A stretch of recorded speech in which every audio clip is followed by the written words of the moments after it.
Everyone, as you all know, we are discussing the chapter Understanding Media, and today's topic is Setting Agenda. The media plays an important role in deciding what story to focus on and therefore decides on what is newsworthy. For example, the annual function of your school is unlikely to make the news, but if a big famous actor is invited as a chief guest, then the media might be interested in covering it. By focusing on particular issues, the media influence our thoughts, feelings, and actions and bring those issues to our attention. Due to the significant influence it plays in our lives and shaping our thoughts, it is commonly said that media set the agenda. बेटे यहाँ पे ये बोला गया है कि जो media है वो एक इम्पॉर्टेंट रोल प्ले करता है ये डिसाइड करने में कि कौन सी स्टोरी पे हमें क्या करना है, फोकस करना है। यहाँ पे आपको एक एग्जांपल दिया गया है कि अगर आपके स्कूल में एक एनुअल फंक्शन हो रहा है तो अगर हम मीडिया को बोलेंगे उसे कवर करने का तो मीडिया को इंटरेस्ट नहीं लेगी, लेकिन अगर कोई बड़ा सेलिब्रिटी या फिर कोई बड़ा एक्टर सिंगर आ रहा है तो क्या होगा, कहीं ना कहीं क्या होगा, मीडिया उसमें इंटरेस्ट दिखाएगी और हमारी अटेंशन को साथ ही साथ मतलब उसको कवर भी करेगी और उसके न्यूज़ चैनल्स में उसे दिखा के या फिर न्यूज़पेपर में उसको दिखा के हमारी अटेंशन को क्या करेगी, सीख करेगी। इसीलिए कहा जाता है कि जो मीडिया है वो क्या करती है, एजेंडा सेटअप करती है। Very recently, the media drew our attention to alarming levels of pesticides in cold drink. They published reports that indicated the high level of pesticide and thus made us aware the need to regularly monitor these colas according to international quality and safety standards.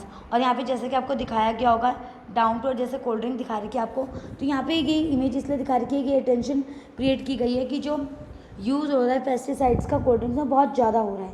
ठीक है, तो उस चीज़ को control करने के लिए क्या करना है, आपको अपना मतलब अपनी रोज़ मॉनिटर करना है, इन कोलास को देखना है और अपने आप को सेफ रखना है।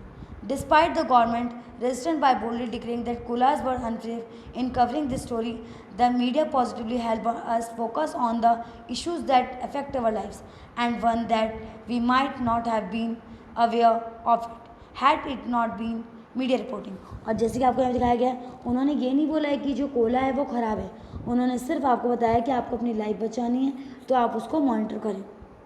There are several instances when the media feels to focus on the issues that are significant in our lives.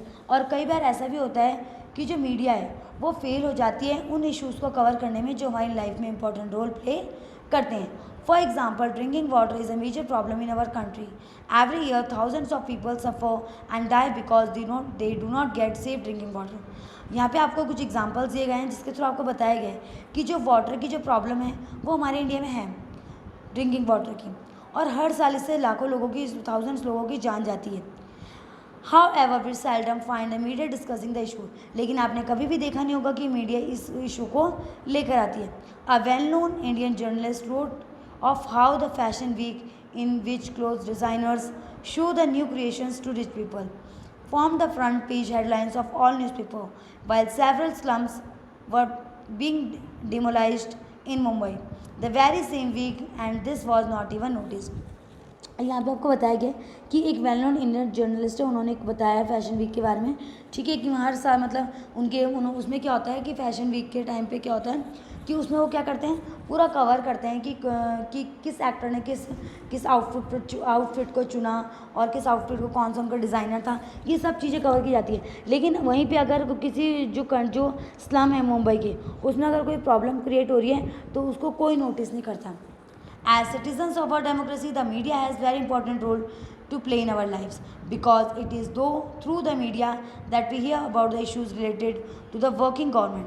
The media decides what to focus on and in which way it sets the agenda.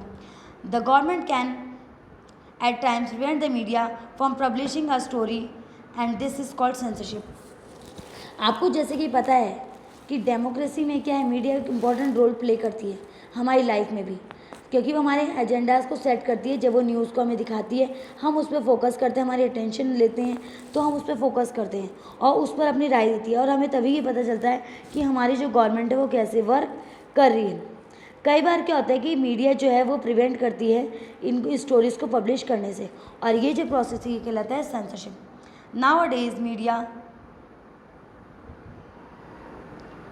Nowadays, media close relationship with business often means a balanced report is difficult to come by.